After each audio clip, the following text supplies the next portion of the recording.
Little red riding hood.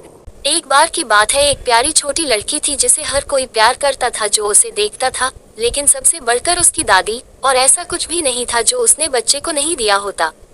एक बार उसने उसे लाल मखमल की एक छोटी सी टोपी दी, जो उसे इतनी अच्छी लगी कि वह कभी और कुछ नहीं पहनेगी। इसलिए उसे हमेशा लिटिल रेड राइडिंग हुड कहा जाता था।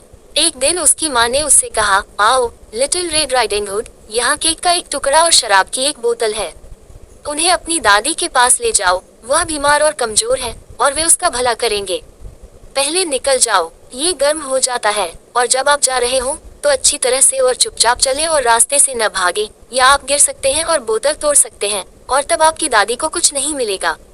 और जब आप उसके कमरे में जाते हैं तो मत सुप्रभात कहना भूल जाओ, और ऐसा करने से पहले हर कोने में मत झांको। मैं बहुत ध्यान रखूंगी, लिटिल रेड राइडिंग हुड ने अपनी माँ से कहा और अपना हाथ उस पर रख दिया। दादी जंगल में रहती थी, गांव से आधा लीग दूर, और जैसे ही छोटे लाल सवारी वाले हुड ने लकड़ी में प्रवेश किया, एक भेड़िया उससे मिला। लिटिल रेड राइडिंग हुड नहीं जानता था कि वह कितना दुष्ट प्राणी है, और वह उससे बिल्कुल भी नहीं डरता था। Good day little red riding hood, उन्होंने कहा। धन्यवाद, कृपया भेड़िया। इतनी जल्दी कहाँ दूर, लिटिल रेड राइडिंग हुड। मेरी दादी के लिए आपके एप्रन में क्या है?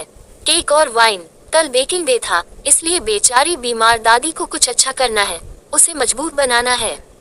तुम्हारी दादी कहाँ रहती है? Little red riding hood. जंगल में एक लीग का एक अच्छा चौथाई। उसका घर 3 बड़े ओक के पेड़ों के नीचे खड़ा है, अखरोट के पेड़ ठीक नीचे हैं। आपको निश्चित रूप से यह पता होना चाहिए, लिटिल रेड राइडिंग हुड ने उत्तर दिया। भेड़िए ने अपने आप में सोचा, कितना कोमल युवा प्राणी है, क्या अच्छा मोटा कौर है, वह बूढ़ी औरत की तुलना में खाने के लिए बेहतर होगा। मुझे चालाकी से काम लेना चाहिए ताकि दोनों को पकड़ा जा सके। इसलिए वह थोड़ी देर के लिए लिटिल रेड राइडिंग हुड के पास से चला, और फिर उसने कहा, देखो लिटिल रेड राइडिंग हुड, यहाँ कितने सुंदर फूल हैं। तुम चारों ओर क्यों नहीं देखते? मुझे भी विश्वास है कि तुम न सुने कि छोटे पक्षी कितने मधुर गा रहे हैं।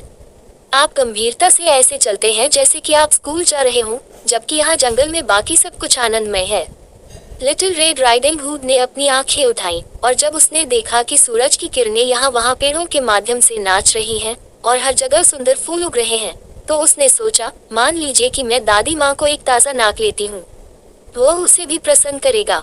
ये दिन में इतनी जल्दी है कि मैं अब भी अच्छे समय में वहाँ पहुँच जाऊंगा। और इसलिए वह फूलों की तलाश में रास्ते से जंगल में भाग गई। और जब भी वह एक को चुनती थी तो उसे लगता था कि वह अभी भी एक सुंदर को आगे देख रही है, और उसके पीछे दौड़ी, और इसलिए वह जंगल में और गहरी हो गई। इस बीच भेड़िया सीधे नानी के घर भागा और दरवाजा खटखटाया। वहाँ कौन है? लिटिल रेड राइडिंग हुड, भेड़िए ने उत्तर दिया। वह केक और शराब ला रही है। दरवाजा खोलो, कुंडी उठाओ, दादी ने पुकारा। मैं बहुत कमजोर हूँ और उठ नहीं सकती।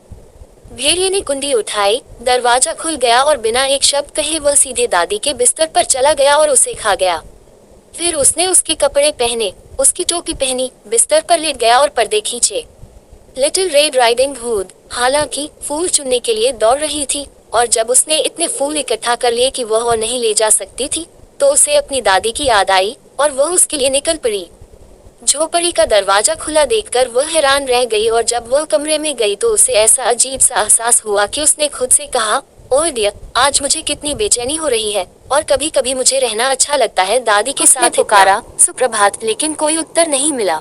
सो वह पलंग पर गई और पर्दे पीछे खींच लिए। वहाँ उसकी दादी लेटी हुई थी और उसकी टोपी उसके चेहरे पर बहुत दूर तक लटकी हुई थी और बहुत अजीब लग रही थी।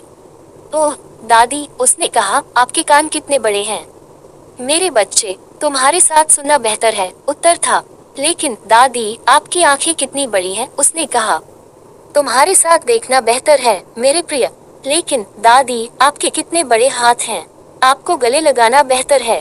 ओह लेकिन दादी, आपके पास कितना भयानक बड़ा मुंह है, आपके साथ खाना बेहतर है। और भेड़िए ने ये कहा ही था कि एक बंधे हुए के साथ वह बिस्तर से बाहर हो गया और छोटे लाल सवारी वाले हुड को निगल गया। जब भेड़िए ने अपनी भूख मिटाई तो वह फिर से बिस्तर पर लेट गया, सो गया और जोर से खर्राटे लेने लगा।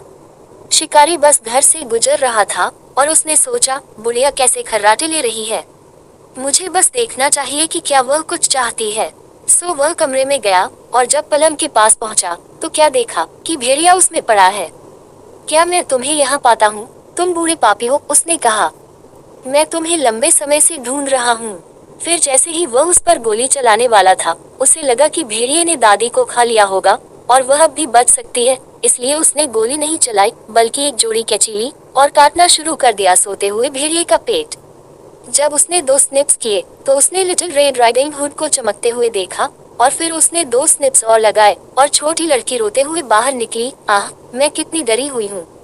भेड़िए के अंदर कितना अंधेरा था।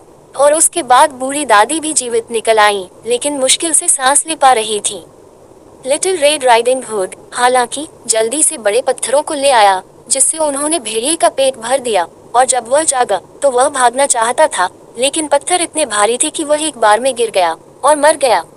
तब तीनों प्रसन्न हुए। शिकारी ने भेड़िए की खाल खींची और उसे लेकर घर चला गया। दादी ने केक खाया और शराब पी जो लिटिल रेड राइडिंग हुड लाया था, और पुनर्जीवित किया। लेकिन लिटिल रेड राइडिंग हुड ने खुद से सोचा, जब तक मैं जीवित हूँ मैं अपने आप कभी भी रास्ता नहीं छोड़ूंगा जंगल में दौड़ने के लिए, जब मेरी माँ ने मुझे ऐसा करने से मना किया है। ये भी संबंधित है कि एक बार जब लिटिल रेड राइडिंग हुड फिर से बूढ़ी दादी के लिए केक ले जा रहा था, तो एक और भेड़िए ने उससे बात की और उसे रास्ते से हटाने की कोशिश की। लिटिल रेड राइडिंग हुड हालांकि उसके पहरे पर था और सीधे अपने रास्ते पर चला गया और अपनी दादी को बताया कि वह भेड़िए से मिली थी और उसने उसे गुड मॉर्निंग कहा था, लेकिन उसकी बुरी नजर के साथ आंखें कि अगर वे सार्वजनिक सड़क पर नहीं होते तो उसे यकीन था कि वह उसे खा गया होता। ठीक है, दादी ने कहा, हम दरवाजा बंद कर देंगे ताकि वह अंदर न आए। इसके तुरंत बाद भेड़िए ने दस्तक दी और चिल्लाया, दरवाजा खोलो दादी, मैं लिटिल रेड राइडिंग हुड हूँ और तुम्हारे लिए कुछ केक ला रहा हूँ। लेकिन वे नहीं बोले या दरवाजा नहीं खोला, इसलिए ग्रेदाड़ी ने घर के 2 या 3 चक्कर लगाए और अंत में छत पर कूद गए। शाम को लिटिल रेड राइडिंग हुड के घर जाने तक इंतजार करने का इरादा रखते थे और फिर चोरी करने के लिए उसके पीछे चले जाओ और उसे अंधेरे में खा जाओ। पर दादी ने देखा कि उसके मन में क्या था। घर के सामने एक बड़ा पत्थर का नाला था, इसलिए उसने बच्चे से कहा, बाल्टी ले लो लाल टोपी। मैंने कल कुछ सॉसेज बनाए थे, इसलिए जिस पानी में मैंने उन्हें उबाला था उसे गर्त में ले जाएं। लिटिल रेड राइडिंग हुड तब तक ले जाया गया जब तक कि महान गर्त काफी भरा हुआ नहीं था।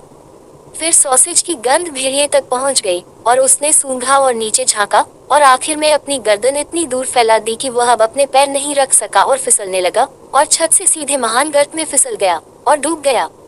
लेकिन लिटिल रेड राइडिंग हुड खुशी खुशी घर चला गया और फिर कभी किसी ने उसे नुकसान पहुंचाने के लिए कुछ नहीं किया।